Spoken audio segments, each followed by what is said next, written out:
So when we're finding the probability of getting the first red, how many total do we have to pick from? 9. And how many red are in the bag? 5. That's the probability of getting our first red.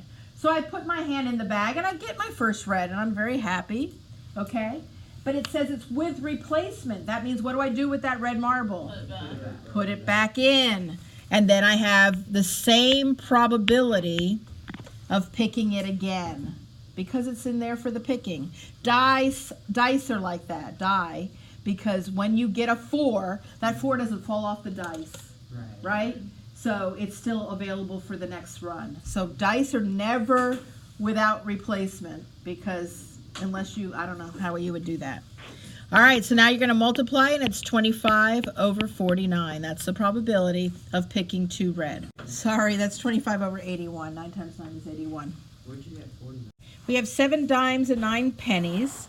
And find the probability of picking a penny, then a dime. So that doesn't apply to last week when it has to be in that certain order. With or without replacement? I'm going to tell you in a minute. And this says it's without replacing it. Without